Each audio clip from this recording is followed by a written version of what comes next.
Sarah Martinez stepped off the yellow school bus and took her first look at Lincoln High School. The massive brick building loomed before her, filled with students she didn't know in a town she'd never lived in before.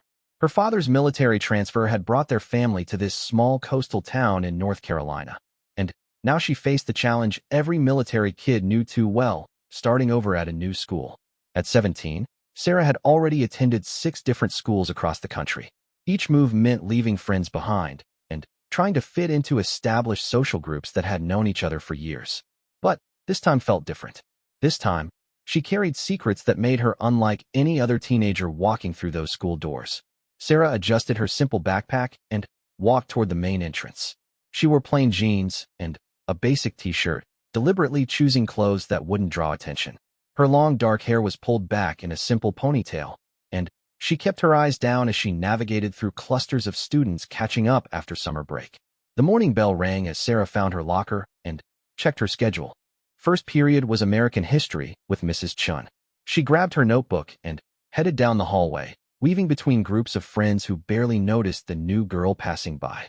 In the classroom, Sarah chose a seat in the middle row, not too close to the front where teachers might call on her, but not in the back where the troublemakers usually sat. She opened her notebook and waited for class to begin, hoping to blend into the background and avoid any unwanted attention.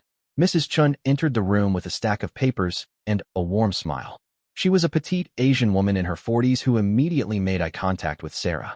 "Class, we have a new student joining us today. Would you like to introduce yourself?" Sarah's stomach dropped. She hated this part of being the new kid. Standing slowly, she faced a class of 30 curious faces. "I'm Sarah Martinez. My family just moved here from California."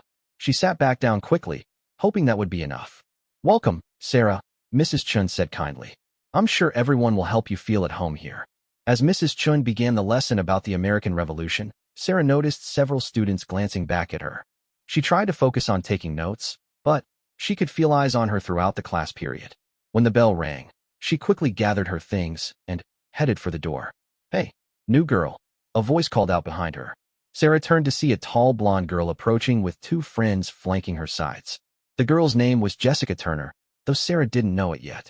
Jessica was the kind of student who commanded attention wherever she went, head cheerleader, dating the quarterback, and used to being the center of every social circle.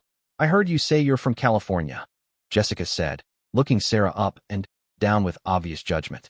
"Let me guess, your daddy's in the military, and you've moved around your whole life." Sarah nodded cautiously. "Yes, we move a lot." Jessica smirked and exchanged glances with her friends. "Well, here's some free advice. This isn't California. We do things differently here.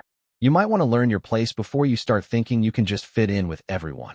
Sarah felt her jaw tighten, but she kept her expression neutral. "I'm just trying to go to class." "Good," Jessica replied with fake sweetness. "As long as we understand each other." The 3 girls walked away, their laughter echoing down the hallway. Sarah stood there for a moment, recognizing the familiar pattern. There was always someone like Jessica at every school, someone who felt threatened by new people and needed to establish dominance early. Sarah's next class was physical education with Coach Williams. She changed into her gym clothes in the locker room, overhearing conversations about weekend parties, football games, and who was dating whom. The other girls largely ignored her, which was fine by Sarah. Coach Williams was a former college football player who treated PE class like military training. He had the students run laps around the gymnasium before dividing them into teams for volleyball. Sarah ended up on a team with several quiet students who seemed relieved to have someone athletic join their group. During the game, Sarah's natural coordination and quick reflexes became apparent. She made several impressive saves and powerful serves that caught her teammates' attention. On the other side of the net, Jessica's team grew increasingly frustrated as Sarah's team took an early lead. "Lucky shot," Jessica muttered after Sarah's serve landed perfectly in the corner. Sarah said nothing, focusing on the game. She had learned long ago that actions spoke louder than words, and she preferred to let her performance do the talking. After PE, Sarah headed to the cafeteria for lunch. The large room buzzed with conversation as hundreds of students gathered at their usual tables. Sarah bought a sandwich and looked for somewhere to sit, scanning the room for an empty spot or a welcoming face. She noticed a table near the windows where 2 students sat reading books while they ate. One was a thin boy with glasses who looked like he might be in advanced classes, and the other was a girl with short red hair and paint stains on her fingers. Sarah approached their table hesitantly. "Mind if I sit here?" she asked. The boy looked up from his science fiction novel and smiled. "Sure. I'm Marcus, and this is Riley. You must be the new student everyone's talking about." Riley glanced up from her sketchbook and nodded. "Welcome to Lincoln High. How's your first day going?" "Could be worse," Sarah replied honestly, sitting down with her lunch. Marcus laughed. "That's the most realistic assessment of this place I've heard in years. Most people either love it or hate it immediately." "What about you two?" Sarah asked. "We're the Switzerland of Lincoln High," Riley explained. "We stay neutral and mind our own business. Marcus is our resident genius, and I'm the art weirdo. We've learned to coexist peacefully with all the various social tribes." Sarah found herself relaxing for the first time all day. "That sounds like a good strategy. So where did you move from?" Marcus asked. "California. My dad's in the Navy, so we relocate pretty regularly." "That must be tough," Riley said sympathetically. "Starting over all the time." Sarah nodded. "You get used to it, I guess. Although some places are definitely friendlier than others." Marcus glanced across the cafeteria toward Jessica's table, where the popular crowd was laughing loudly about something. "Let me guess, you've already had a run-in with the queen bee." "Is it that obvious?" Sarah asked. "Jessica Turner doesn't like competition," Riley explained. "And you're pretty, athletic, and confident. That threatens her position at the top of the social food chain." "I'm not trying to compete with anyone," Sarah said. "I just want to finish high school and move on with my life." "Good luck with that," Marcus said. Jessica doesn't usually let things go easily. As if summoned by their conversation, Jessica appeared at their table with her usual entourage. Well, look who found the loser table already. I guess you do know your place after all." Sarah looked up calmly. "Is there something you need?" "Just checking on our new student," Jessica said with mock concern. "Making sure she's settling in with the right crowd." Riley rolled her eyes. "Jessica, don't you have something better to do?" "Actually, I do," Jessica replied. "I'm organizing this year's back-to-school dance committee. We need people who understand style and social dynamics. Obviously, that doesn't include this table." Marcus started to respond, but Sarah placed a gentle hand on his arm. "Thanks for the offer," she said to Jessica, "but I'm not much of a dancer." Jessica's smile turned predatory.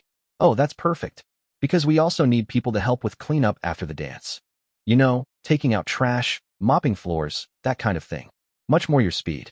The insult hung in the air as other students at nearby tables began to notice the confrontation. Sarah felt the familiar burn of anger in her chest, but years of training had taught her control. She took a slow breath and looked up at Jessica with perfectly calm eyes. "I'll think about it," Sarah said evenly. Jessica seemed disappointed by the lack of reaction. She had clearly expected anger or tears or some kind of emotional outburst that would further establish her dominance. Instead, Sarah's composure made Jessica look petty and mean-spirited in front of the growing audience. "Come on, girls," Jessica said to her friends. "Let's go find people worth talking to." As they walked away, Marcus shook his head in amazement. "I've never seen anyone handle Jessica like that. She usually reduces new students to tears by the end of the first week." "She's not worth getting upset over," Sarah replied, though inside she was filing away every detail of the interaction. She had dealt with bullies before, and she knew this was just the beginning. The afternoon brought chemistry class, where Sarah partnered with a quiet boy named David who seemed grateful to work with someone who actually understood the material. Her years of moving from school to school had given her experience with different curricula, and she often found herself ahead of her classmates in various subjects. During the lab experiment, Sarah's precise measurements and careful technique impressed both David and their teacher, Mr. Rodriguez. While other groups struggled with their reactions, Sarah's group produced perfect results on the first try. "Have you taken chemistry before?" David asked as they cleaned their equipment. "A little," Sarah replied, not mentioning the extensive training she had received in chemical compounds and their effects. "I just like following directions carefully." After school, Sarah walked to the parking lot where her mother waited in their practical sedan. Linda Martinez was a kind woman who had mastered the art of military family life, creating stability and warmth no matter where they lived. "How was your first day, honey?" Linda asked as Sarah got in the car. "About what I expected," Sarah replied. "Made a couple of friends, met the local bully. Pretty standard stuff." Linda studied her daughter's face in the rearview mirror. "You seem calm about it." "I learned a long time ago not to let other people's problems become my problems," Sarah said. "Besides, it's just high school. I'll be out of here soon enough." That evening at dinner, Sarah's father asked about her day. Commander Robert Martinez was a decorated Navy officer who had served multiple tours overseas. He was a man of few words but deep convictions, and he had raised his daughter to be strong, independent, and capable. Any trouble at the new school? He asked between bites of his wife's homemade lasagna. Nothing I can't handle, Sarah replied. Robert nodded approvingly. Good. Remember what I've always told you. Respect everyone, but take nonsense from no one. I remember, Dad. Later that night, Sarah sat in her bedroom doing homework and thinking about the day's events. Her room was still mostly empty boxes and bare walls, a reminder of how temporary every place felt in her life. But she had learned to find stability within herself rather than in her surroundings. She opened her laptop and video called her best friend Emma, who lived in San Diego where they had been stationed 2 years ago. Emma's familiar face appeared on the screen, and Sarah felt a wave of homesickness. How's the new prison? Emma asked with a grin. Could be worse, Sarah replied. Although I think I've already made an enemy. Let me guess. Popular girl who feels threatened? How did you know? Because it's the same story every time, Emma said. Remember what happened at Camp Pendleton High? That girl Kelly thought she could push you around until you showed her otherwise. Sarah smiled at the memory. That was different. She actually laid hands on me first. Maybe this one will be smart enough not to escalate, Emma said hopefully. Maybe, Sarah agreed, though something told her Jessica Turner wasn't the type to back down easily. They talked for another hour about Emma's senior year activities and college applications. When they hung up, Sarah felt both better and worse. Better because she'd connected with a true friend, worse because it reminded her how isolated she felt in this new place. She finished her homework and prepared for bed, following the evening routine that had become second nature over the years. Tomorrow would bring new challenges, but she would face them the same way she faced everything else, with quiet strength and careful observation. As she drifted off to sleep, Sarah's last thought was about Jessica Turner and the confrontation that seemed inevitable. She had hoped this school might be different, that she might be able to finish her senior year without drama or conflict. But experience had taught her that bullies rarely left people alone without a reason. What Jessica didn't know, what none of them knew, was that Sarah Martinez was far from the helpless new girl she appeared to be. Beneath her quiet exterior lay skills and training that would shock anyone who discovered them. She was the daughter of a Navy commander, but she was also something much more dangerous, something that would remain hidden unless absolutely necessary. For now, she would continue to play the role of the ordinary teenager trying to fit in. But if pushed too far, if forced to defend herself or others, Sarah was prepared to reveal exactly why underestimating her would be the biggest mistake Jessica Turner could make. The stage was set, the players were in position, and tomorrow would bring new tests of Sarah's resolve to remain invisible in a world that seemed determined to expose her true nature. The next morning brought gray clouds and the promise of rain, matching Sarah's mood as she walked through the school hallways.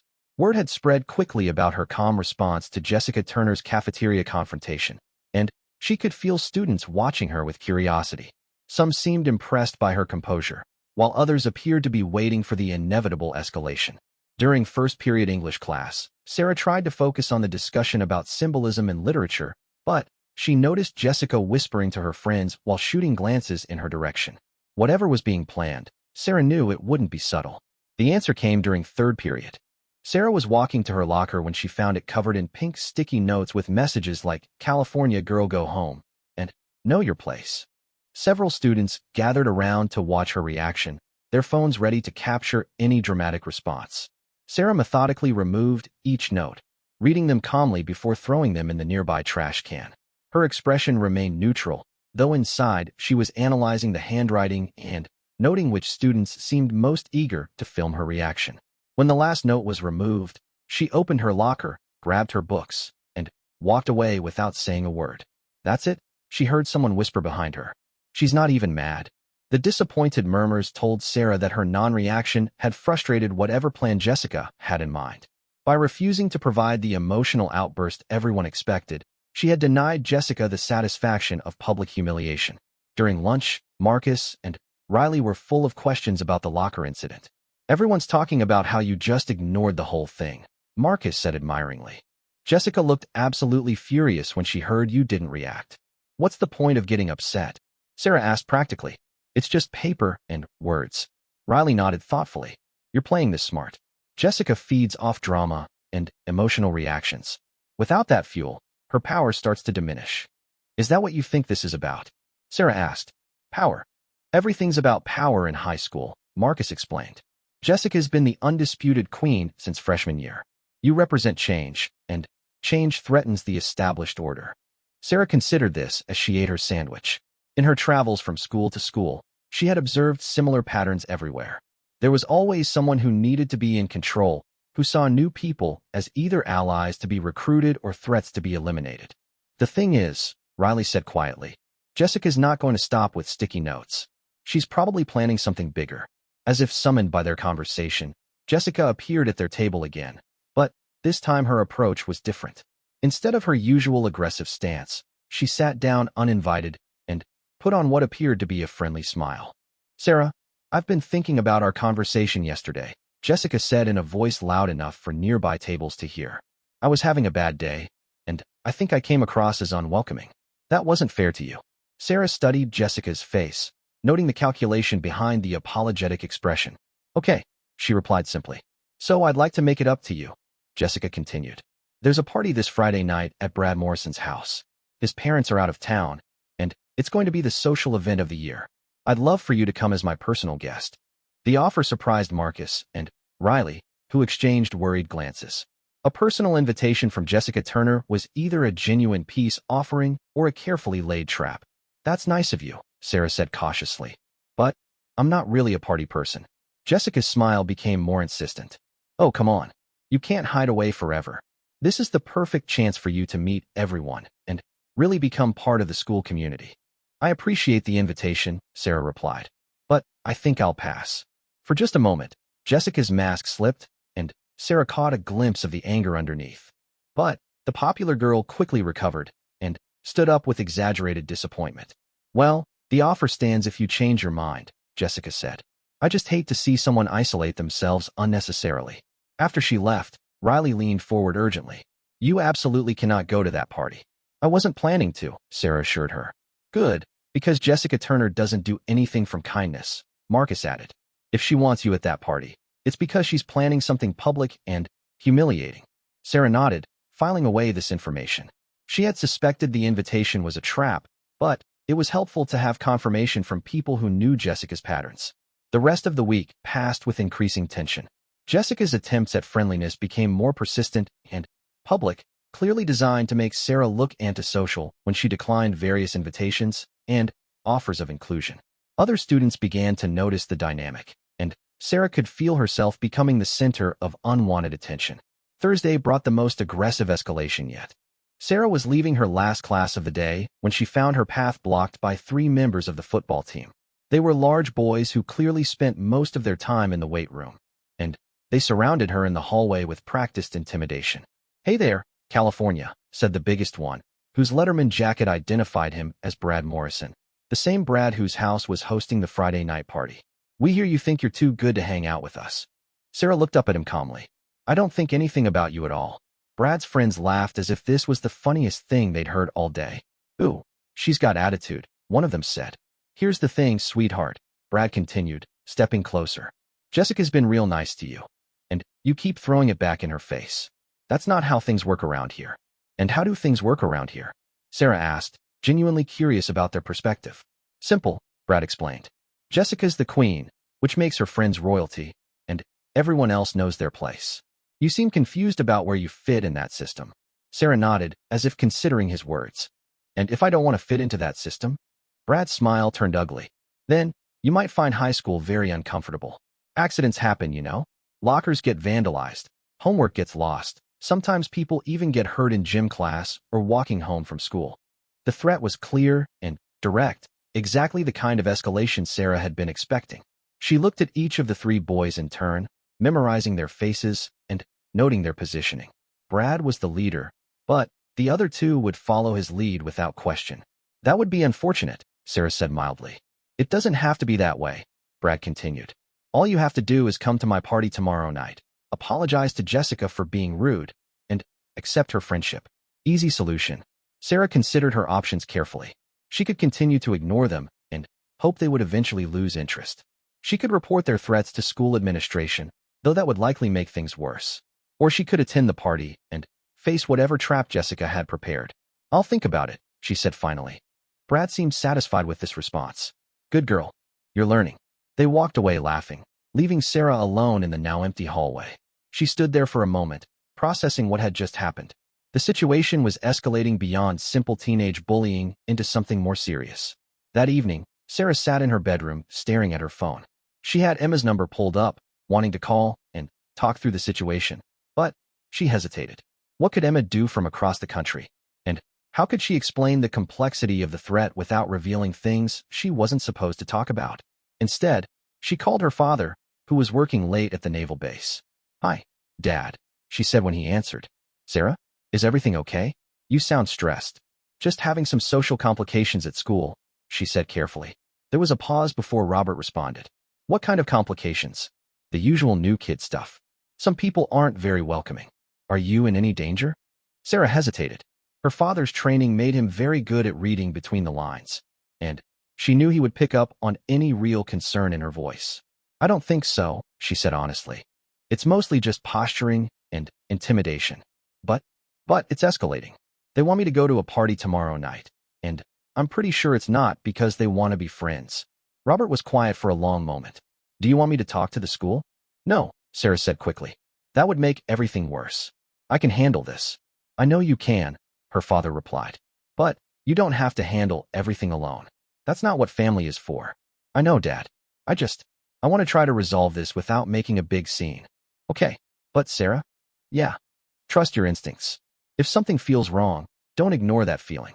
And remember that backing down from a fight and avoiding an unnecessary fight are two different things. After they hung up, Sarah felt both better and worse. Better because her father trusted her judgment, worse because his words confirmed that the situation was serious enough to warrant concern. Friday arrived with unseasonably warm weather that had the entire school buzzing with anticipation for the weekend.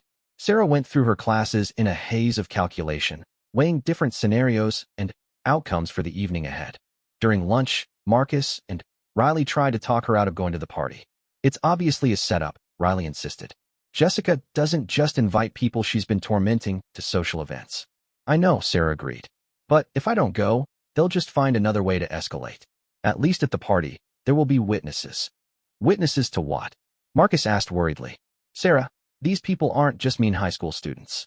Brad Morrison has been arrested twice for fighting, and his friends aren't much better. If they decide to hurt you, having an audience might just make them more aggressive. Sarah appreciated their concern, but she had already made her decision. Running away wasn't an option. It would only postpone the inevitable confrontation. Better to face it on her own terms. I'll be careful, she promised them. And I won't stay long. That evening, Sarah stood in front of her bedroom mirror, choosing her outfit carefully. She needed to look like she belonged at a high school party without appearing to try too hard. She settled on dark jeans and a simple blue top that allowed for easy movement. As she prepared to leave, her mother stopped her at the front door. You look nice, honey, Linda said. What time should we expect you home? I probably won't stay long, Sarah replied. Maybe 2 hours? Linda studied her daughter's face with the practiced eye of a military wife who had learned to read people. Is there anything I should know about this party? Sarah considered telling her mother about the threats and intimidation, but she knew it would only worry her unnecessarily. It's just the usual high school social politics. Nothing I can't handle. Okay, Linda said, though her expression remained concerned. But you call if you need anything, and I mean anything. Your father, and I can be wherever you are in 15 minutes. I will, Mom. I promise. Brad Morrison's house was in an expensive neighborhood on the outskirts of town, with a circular driveway already packed with cars despite the relatively early hour. Sarah could hear music and laughter coming from the backyard as she walked toward the front door. The door opened before she could knock, revealing Jessica Turner in a designer dress and perfectly applied makeup. Her smile was bright and welcoming, but Sarah noticed how her eyes remained cold and calculating. Sarah, I'm so glad you decided to come, Jessica said loud enough for others to hear. Come in, come in. Everyone's been dying to meet you properly. The house was filled with students from school, most holding red plastic cups and talking in groups throughout the spacious rooms. Sarah recognized many faces from her classes, though few seemed particularly friendly as she walked through the crowd following Jessica. Let me get you something to drink, Jessica offered, leading Sarah toward a kitchen where several people were mixing various beverages. Just water is fine, Sarah said. Oh, come on, Jessica laughed. Live a little. It's Friday night. Water's perfect, Sarah insisted, accepting a bottle of unopened water from the counter. Jessica's smile flickered slightly, but she recovered quickly. Well, let me introduce you to everyone. This is going to be so much fun. The next hour passed in a blur of forced introductions and awkward conversations. Sarah quickly realized that most of the people she was meeting had already formed their opinions about her based on whatever stories Jessica had been spreading. Some were merely cold and dismissive, while others seemed actively hostile. Throughout it all, Jessica stayed close by, playing the perfect hostess while subtly steering conversations toward topics designed to make Sarah look bad. Questions about her father's military service were asked in ways that implied she thought she was better than everyone else. Comments about California were framed to suggest she was a privileged outsider who didn't understand real life. Sarah answered every question politely and, honestly, refusing to take the bait or respond defensively. But she could feel the crowd's mood shifting as Jessica's manipulation began to work. Around 10 o'clock, Brad Morrison appeared at her elbow with a fresh drink. Having fun, California? He asked with a grin that didn't reach his eyes. It's been interesting, Sarah replied diplomatically. You know, I've been thinking about our conversation yesterday, Brad continued. And I realized I might have come across as threatening. That wasn't my intention at all. Sarah doubted that sincerely, but she nodded politely. I appreciate you saying that. So I thought maybe we could start over, Brad said, holding out his hand. Friends. Sarah looked at his extended hand, recognizing the public nature of the gesture. Everyone around them was watching to see how she would respond. Refusing would make her look ungrateful and antisocial, but accepting might be seen as weakness or submission. She shook his hand briefly. Sure. Brad's grip lingered longer than necessary, and Sarah felt him squeeze slightly harder than a friendly handshake required. It was another small dominance display, designed to remind her of their earlier conversation. Great, he said loudly. Now that we're all friends here, how about we play a little game? The suggestion was met with enthusiastic agreement from the crowd, though Sarah noticed that not everyone looked comfortable with the idea. Jessica clapped her hands together in apparent delight. What kind of game? Someone called out. Oh, I think we should play Truth or Dare, Brad announced. It's a great way for everyone to get to know our new friend Sarah better. Sarah's stomach tightened as she realized this was likely the moment she had been brought here for. Truth or Dare was the perfect setup for public humiliation, allowing them to force her into impossible choices while maintaining the pretense of innocent fun. I should probably head home soon, Sarah said, checking the time on her phone. Oh no, Jessica said quickly. You just got here. Besides, it's just one game. Don't be a spoiler. The crowd began to murmur agreement, and Sarah realized she was being maneuvered into a corner. Leaving now would confirm their narrative that she was antisocial and thought herself too good for everyone else. But staying meant walking into whatever trap they had prepared. She looked around the room, noting the exits and counting the number of people between her and the door. The party had grown larger since she arrived, with more students packed into the space. The music was louder, and many people were clearly intoxicated. One game, she agreed, deciding it was better to face their plan head-on than to run and give them ammunition to use against her at school. The group arranged themselves in a rough circle on the living room floor, with Sarah positioned directly across from Jessica and Brad. The setup felt deliberate, like a courtroom with her as the defendant facing her accusers. Since Sarah's the guest of honor, Jessica said sweetly, why don't we start with her? Truth or Dare, Sarah? Sarah considered her options quickly. Truth would likely involve personal questions designed to embarrass her or reveal information she didn't want to share. Dare would probably involve some kind of humiliating task or dangerous activity. Truth, she said, deciding that she could control her answers better than her actions. Jessica's smile grew wider. Perfect. Here's my question. Is it true that your family moves around so much because your father keeps getting kicked out of different military bases for incompetence?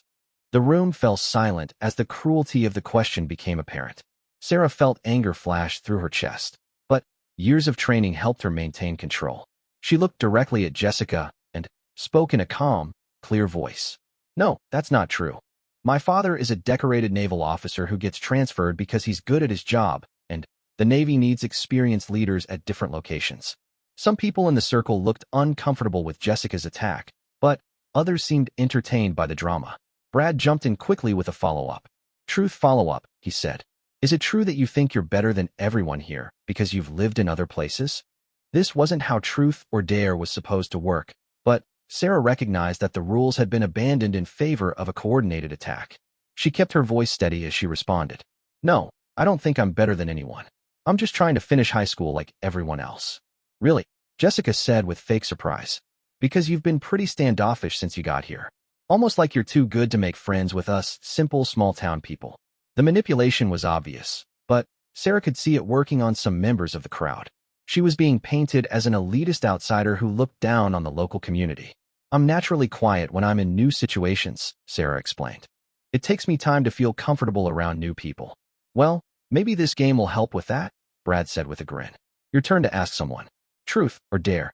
Sarah looked around the circle, realizing she was expected to continue the game despite the hostile questioning she had just endured. She could target Jessica or Brad directly, but that would escalate the confrontation. Instead, she chose a random girl she didn't recognize. Truth or Dare? She asked. Dare, the girl replied nervously. Sarah thought for a moment. I dare you to tell everyone your favorite memory from this summer. The simple, innocent dare surprised the crowd, who had clearly expected something more aggressive or embarrassing. The girl smiled with relief and shared a sweet story about a family vacation, diffusing some of the tension in the room. But Jessica wasn't about to let the momentum shift away from her planned attack.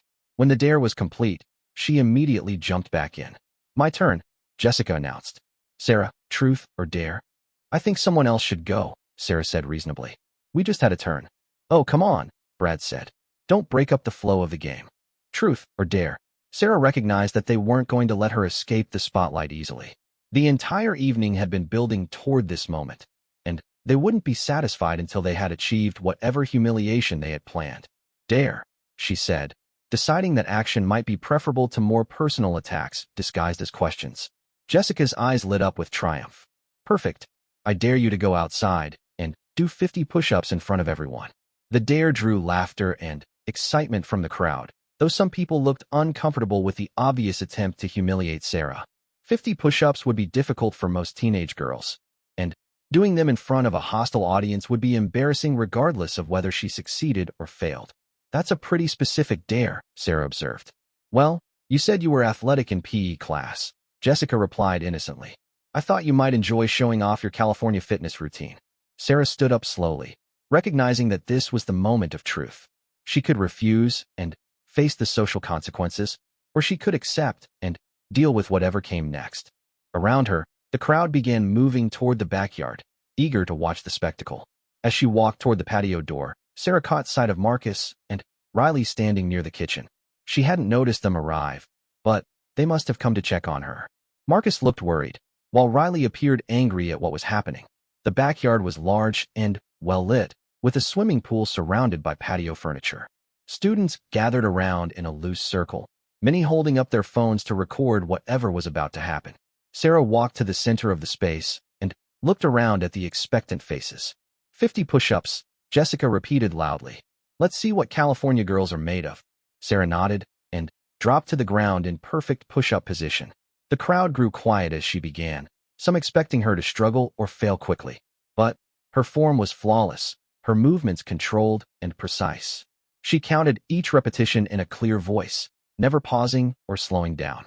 10, 20, 30, 40. The crowd's excitement began to shift to amazement as Sarah continued without showing any signs of fatigue. Her breathing remained steady, her form perfect, and her count unwavering. 48, 49, 50. Sarah stood up smoothly, not even breathing hard. The backyard was silent except for the sound of the pool filter and distant music from inside the house. She looked directly at Jessica, who was staring in shocked disbelief. Anything else? Sarah asked calmly. The question broke the spell, and suddenly, everyone was talking at once. Some students were impressed, others were confused, and a few looked suspicious about how easily she had completed the challenge. Jessica's face was flushed with embarrassment and anger. The dare had been designed to humiliate Sarah, not showcase her abilities. But Brad quickly stepped forward with a recovery attempt. Not bad, he said with forced casualness. But let's make it interesting. How about we add some variety? I dare you to do 20 pull-ups on that tree branch. He pointed to a thick oak branch that hung about 8 feet off the ground. The crowd turned to look, and Sarah could see the calculation in their eyes. Pull-ups were much harder than push-ups, especially for someone who had just done 50 of them. And 20 was an ambitious number even for trained athletes. Sarah looked at the branch, then at the expectant faces around her. She was being pushed further and further into demonstrating abilities she had hoped to keep hidden. But backing down now would undo everything she had just accomplished. 20 pull-ups, she repeated. Unless it's too hard, Jessica added with renewed confidence. I mean, we understand if you're not really as athletic as you pretended to be. Sarah walked over to the tree and tested the branch with her hands. It was solid and properly positioned for the exercise. She jumped up, gripped the branch, and hung for a moment to ensure she had a good hold. Then, she began to pull herself up with the same controlled precision she had shown with the push-ups. Her chin cleared the branch cleanly with each repetition, and she lowered herself to full extension before beginning the next one. The crowd watched in growing amazement as she reached 10, then 15, then 20 perfect pull-ups without showing any strain or fatigue. When she dropped back to the ground, the silence was even more pronounced than before. Sarah dusted off her hands and looked around the circle of stunned faces. Is the game over? She asked. But Brad wasn't finished. His pride was clearly wounded by her easy completion of challenges that should have been impossible for a normal teenage girl. He stepped forward with desperation in his eyes. One more, he said loudly. Final dare. I dare you to dive into the pool from the roof. This dare drew gasps and protests from several members of the crowd. The house was 2 stories tall, and diving from that height into a residential pool would be extremely dangerous, potentially fatal if done incorrectly. That's not a game anymore, someone called out. That's just stupid.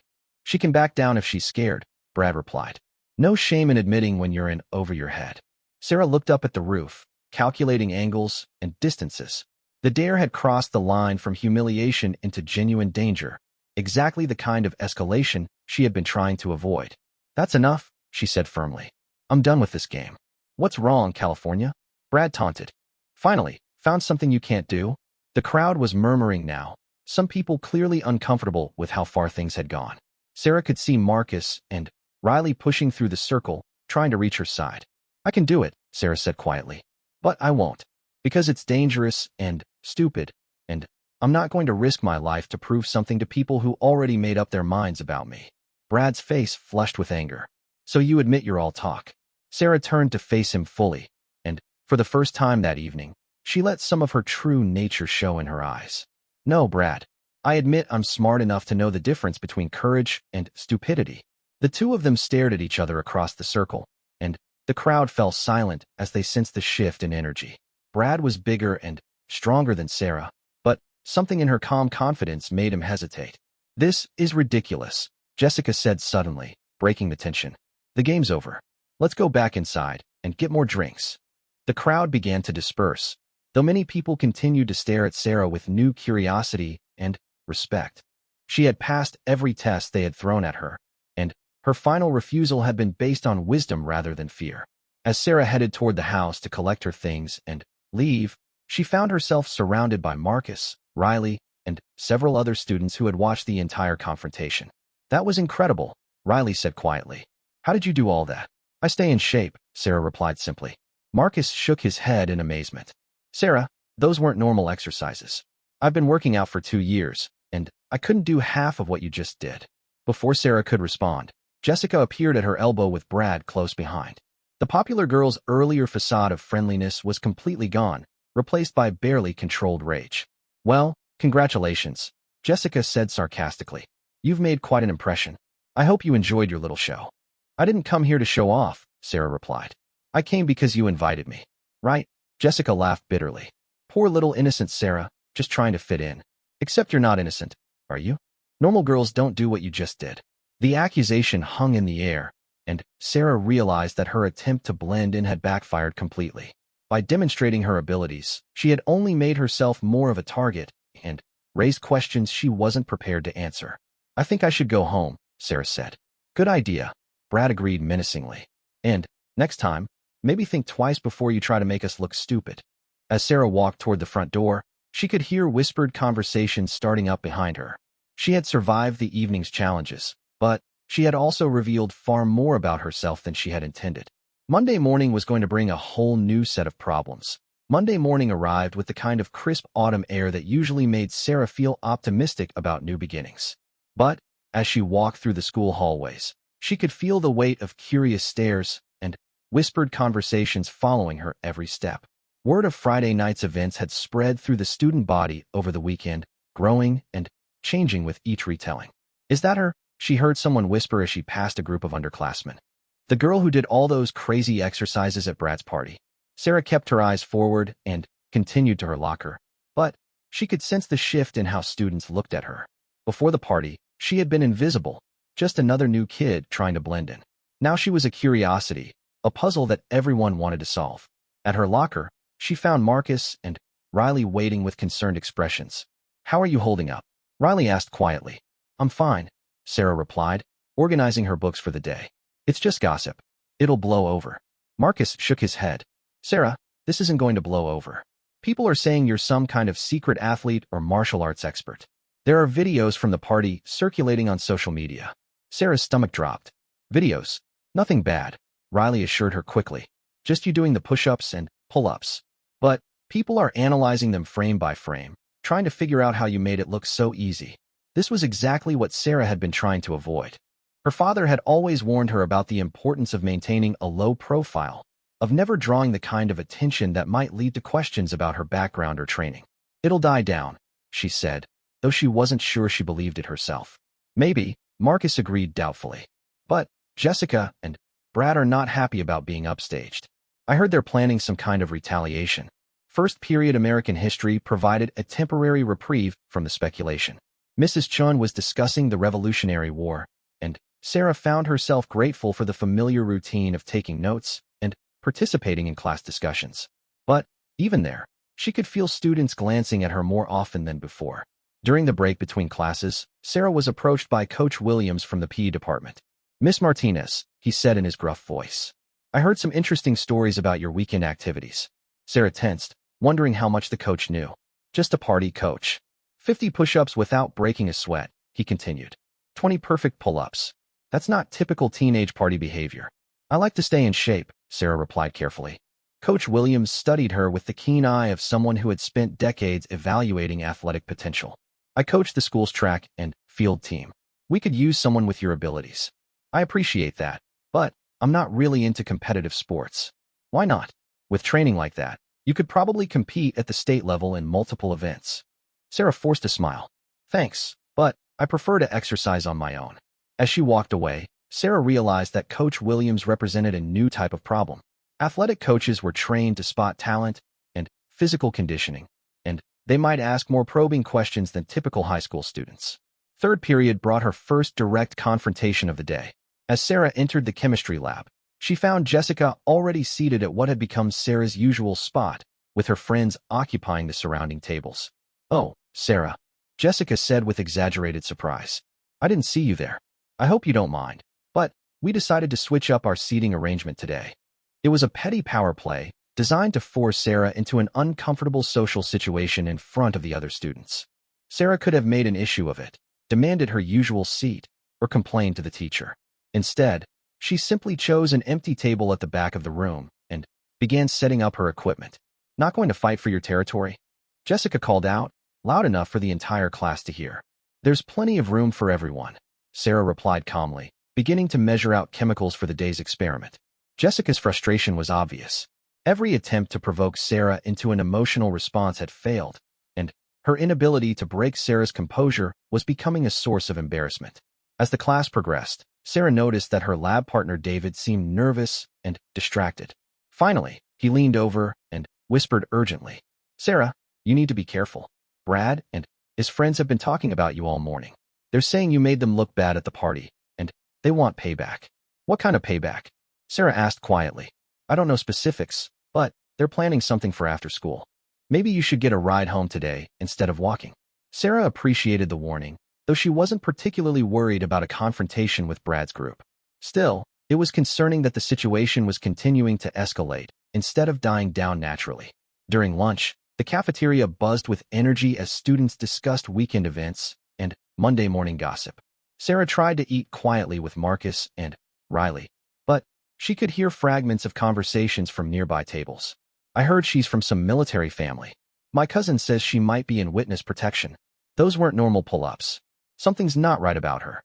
The speculation was getting wilder with each retelling, and Sarah realized she needed to do something to redirect attention before the rumors spiraled completely out of control.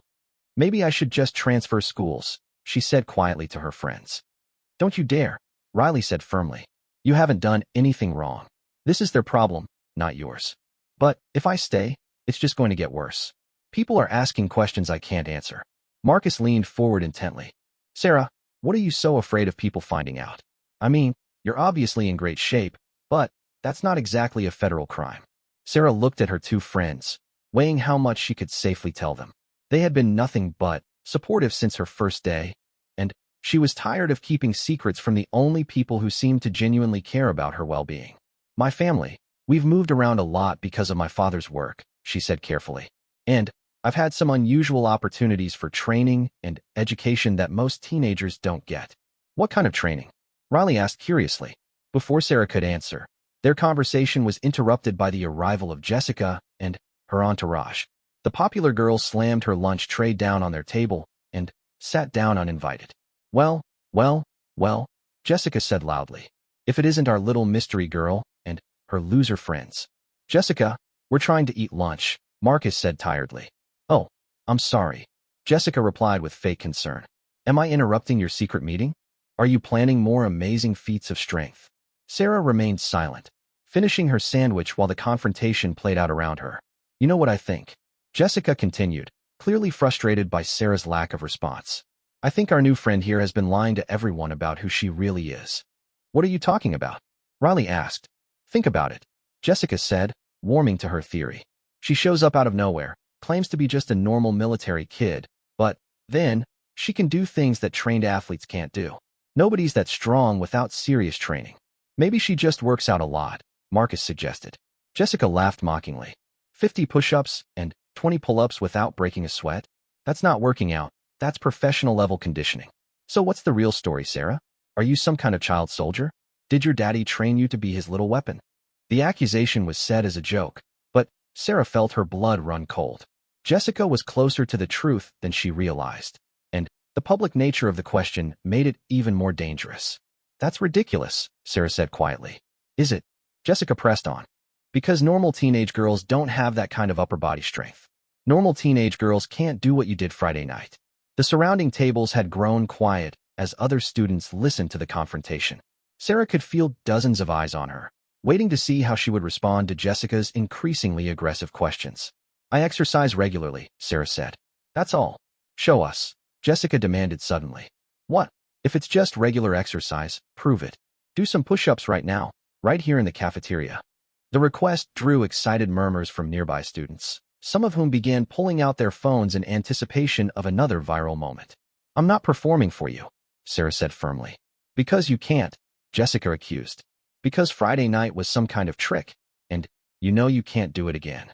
Sarah stood up slowly, and for a moment Jessica looked triumphant, thinking she had finally provoked the reaction she wanted. But instead of accepting the challenge, Sarah simply picked up her lunch tray and prepared to leave. Running away? Jessica taunted. I guess we know the truth now. Sarah paused and looked back at Jessica with an expression that made several students take an unconscious step backward. For just a moment, her carefully maintained composure slipped, and something cold and dangerous flickered in her eyes. The truth, Sarah said quietly, is that you have no idea what you're dealing with. She walked away, leaving Jessica speechless and the cafeteria buzzing with excited conversation. Behind her, she could hear Marcus and Riley hurrying to catch up. Sarah, wait, Riley called out.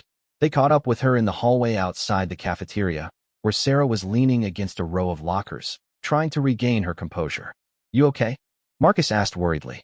I'm fine, Sarah replied, though her hands were shaking slightly. I let her get to me for a second. What did you mean back there? Riley asked gently, about her not knowing what she's dealing with. Sarah looked at her two friends, seeing genuine concern and curiosity in their faces. They deserved some version of the truth, even if she couldn't tell them everything.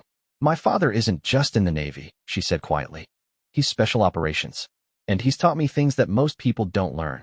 Marcus's eyes widened. What kind of things? Self-defense, physical conditioning, how to assess threats, and protect myself.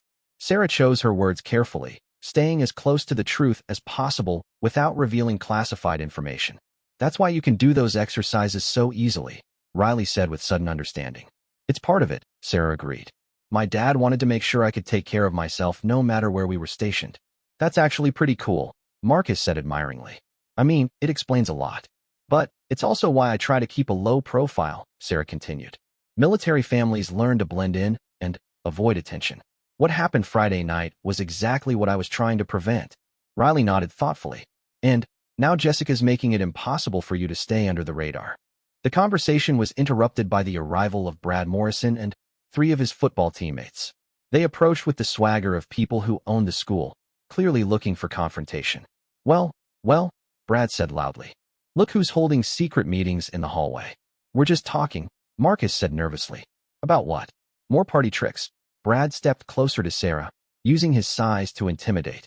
You know, I've been thinking about Friday night, and something doesn't add up. Such as, Sarah asked calmly, such as how a skinny little girl like you suddenly developed superhuman strength. Makes a guy wonder what kind of drugs you might be taking. The accusation was serious and public, designed to plant seeds of suspicion about Sarah's performance.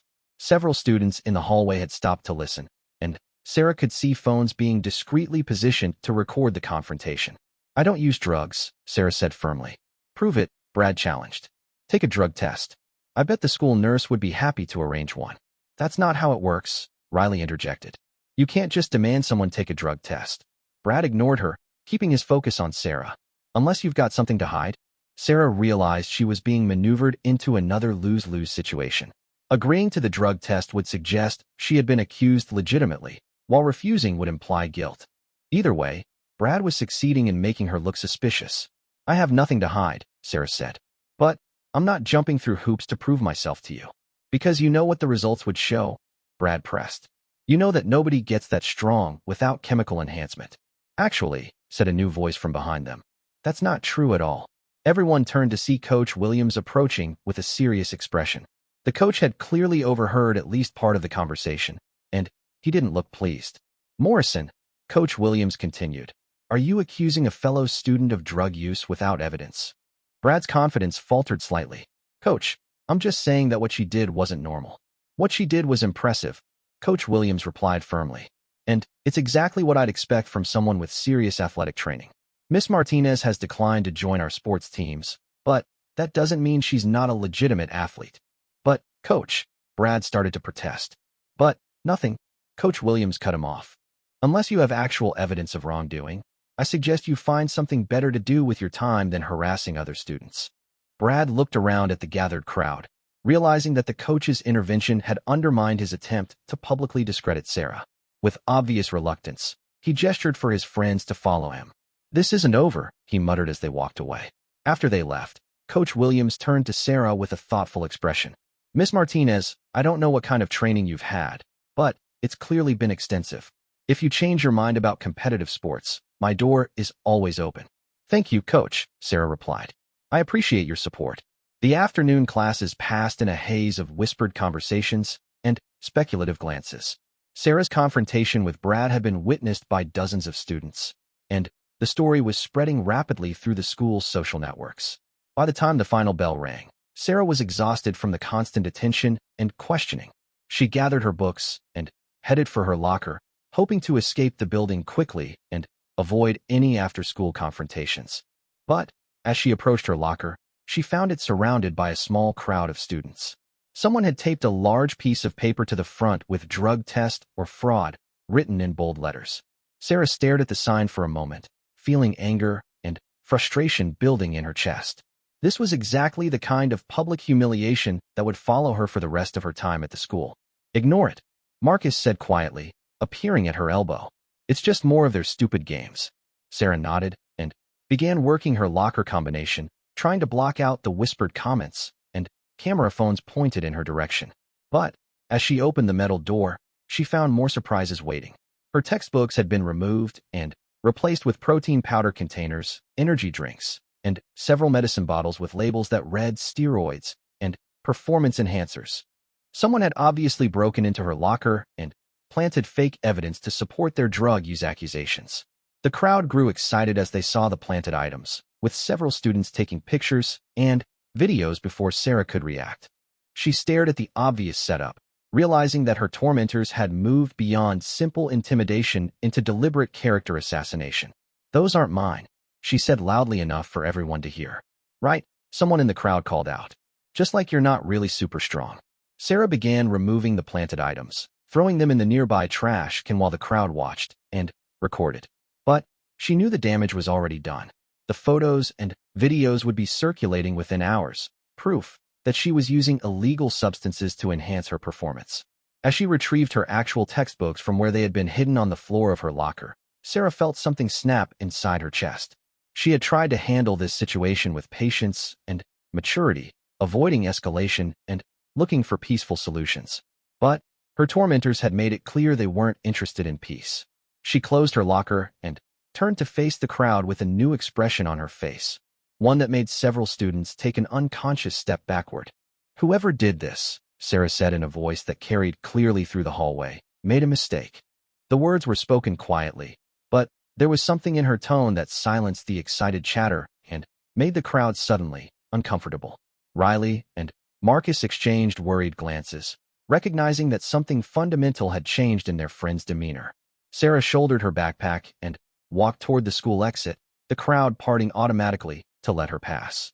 Behind her, she could hear the excited buzz of conversation resuming as students discussed what they had witnessed.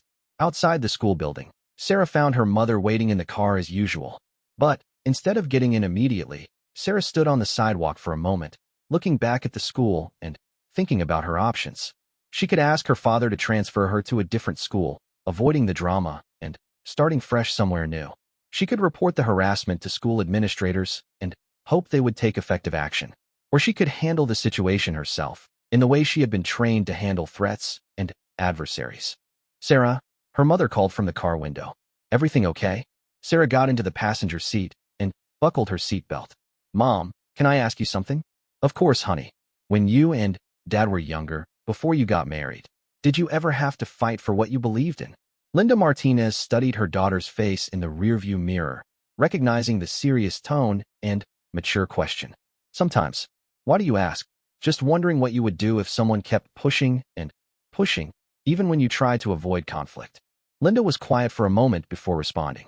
"I suppose it would depend on what they were pushing me toward, and whether backing down would solve the problem or just encourage them to push harder." Sarah nodded, filing away her mother's words. "And what if you had the ability to end the conflict quickly, but it would mean revealing things about yourself you preferred to keep private?" "That's a difficult choice," Linda admitted. "But sometimes the cost of staying hidden is higher than the cost of being seen." They drove home in thoughtful silence, each lost in their own contemplations. Sarah spent the evening doing homework and video chatting with Emma, but her mind kept returning to the events of the day and the escalating situation at school. That night, she called her father at the naval base.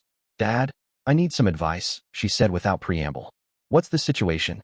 Robert asked, his voice immediately shifting to the focused tone he used for serious discussions.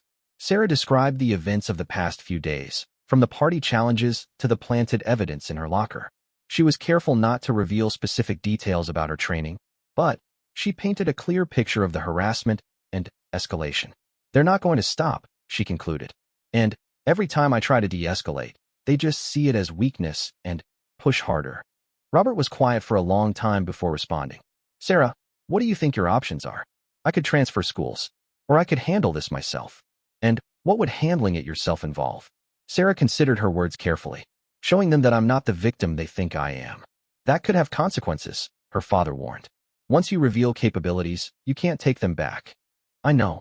But, Dad, they broke into my locker. They're accusing me of drug use. This isn't just high school bullying anymore." Robert sighed heavily. "You're right. And you're old enough to make your own decisions about how to handle threats to your safety and reputation. So what would you do?" "I would remember that the goal isn't to win a fight," Robert said carefully. "The goal is to end one. Sometimes the most effective way to do that is to make it very clear that continuing the conflict would be inadvisable." After they hung up, Sarah sat in her bedroom, staring at her reflection in the mirror. Tomorrow would bring new challenges and escalations. Jessica and Brad had made it clear they weren't going to be satisfied with anything less than her complete humiliation or departure from the school. But what they didn't understand was that Sarah Martinez wasn't just a military kid with some basic self-defense training. She was something much more dangerous. And tomorrow, if they pushed too far, they were going to find that out. She opened her laptop and began researching local martial arts schools and combat sports gyms. If she was going to have to reveal her abilities, she needed a cover story that would explain her skills without revealing their true source. As she fell asleep, Sarah's last thought was about the choice her tormentors had forced upon her. They wanted to see what she was really capable of. Tomorrow, she might just show them. Tuesday morning broke gray and overcast, with heavy clouds that seemed to mirror the tension Sarah felt building in her chest. She had made her decision during the long hours of the previous night, and now she moved with the purposeful calm of someone who had finally chosen their path. Her morning routine was different today. Instead of her usual simple clothes, Sarah dressed in athletic wear, fitted black leggings, a moisture-wicking shirt, and running shoes designed for quick movement. She pulled her hair back into a tight ponytail and checked her reflection one final time before heading downstairs. Her mother was already in the kitchen, making coffee and reading the morning news on her tablet. Linda looked up as Sarah entered, and her expression immediately shifted to concern. "You're dressed for exercise," Linda observed. "Is there something happening at school today?" "Possibly," Sarah replied, pouring herself a glass of orange juice. "Mom, if something does happen, I want you to know that I've tried to handle this peacefully." Linda set down her tablet and gave Sarah her full attention. "Sarah, what's going on?" "The situation at school is escalating.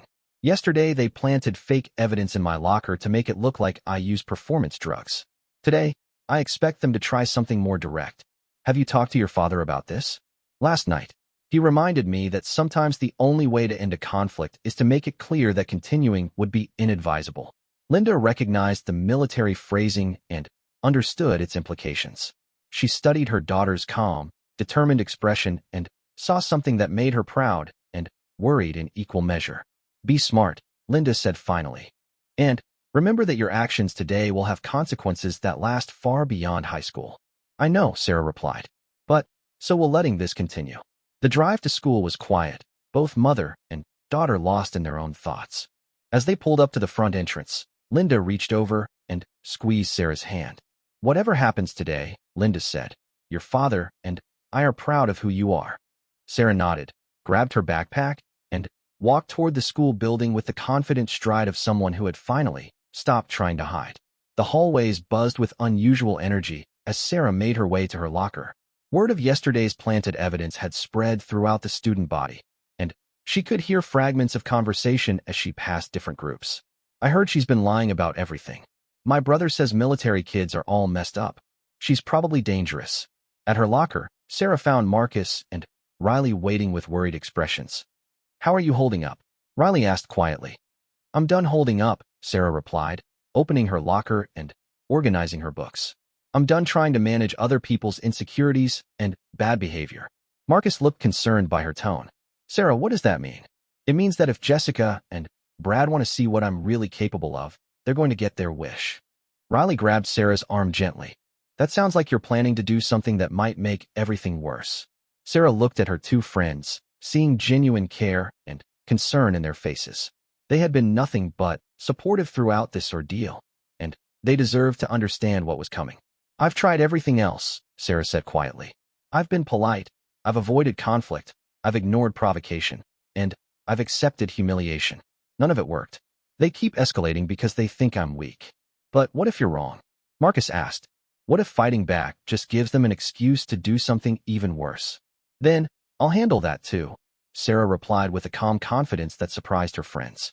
First period American history passed without incident, but Sarah could feel the building tension throughout the school. Students were whispering more frequently, and she noticed several people filming her with their phones as she walked through the hallways. During second period English class, Sarah was called to the principal's office over the intercom. The announcement drew excited murmurs from her classmates, many of whom assumed she was in trouble for the previous day's locker incident. Principal Thompson was a middle-aged woman with graying hair and tired eyes who had been dealing with teenage drama for over 20 years. She gestured for Sarah to sit in one of the chairs across from her desk. Miss Martinez, Principal Thompson began. I've been hearing some concerning reports about conflicts involving you and other students. What kind of reports? Sarah asked. Accusations of drug use, confrontations in the cafeteria, and general disruption of the learning environment. Principal Thompson consulted a file on her desk. I also understand there was some kind of incident at a house party over the weekend. Sarah nodded. There have been some social conflicts, yes. And how would you characterize these conflicts? Other students have been trying to intimidate and humiliate me since my first day here. Yesterday, they broke into my locker and planted fake evidence to support false accusations. Principal Thompson looked surprised. You're saying someone planted evidence in your locker? Protein powders and fake steroid bottles. I threw them away in front of witnesses, but people had already taken pictures. That's a serious accusation. Do you have any idea who might have done this? Sarah considered her response carefully. She could provide names and details, but she knew that filing an official complaint would only escalate the situation in ways that might be harder to control. I have suspicions, she said finally. But I prefer to handle this myself. Principal Thompson frowned. Miss Martinez, if you're being harassed or threatened by other students, it's my responsibility to address that through official channels. I appreciate that, but I don't think administrative action will solve this problem. What do you think will solve it? Sarah met the principal's eyes with a level gaze, demonstrating that I'm not the easy target they think I am. Principal Thompson studied Sarah's calm, confident expression and felt a flicker of concern. There was something about the girl's demeanor that suggested capabilities beyond those of a typical teenager. Miss Martinez, I need you to understand that any physical altercations on school property will result in suspension or expulsion, regardless of who initiates the conflict. I understand the school's policies, Sarah replied, and I need your assurance that you won't take matters into your own hands. Sarah was quiet for a long moment before responding. I can assure you that I won't start any fights, but I can't promise that I won't finish them. The principal's frown deepened. That sounds very close to a threat. It's a statement of fact, Sarah said calmly. If someone attacks me physically, I will defend myself. That's not a threat. That's basic self-preservation. Principal Thompson realized she was dealing with a student who was far more mature and self-possessed than most teenagers. Sarah's responses were careful and measured, but there was an underlying strength that suggested she was fully capable of backing up her words. I'm going to speak.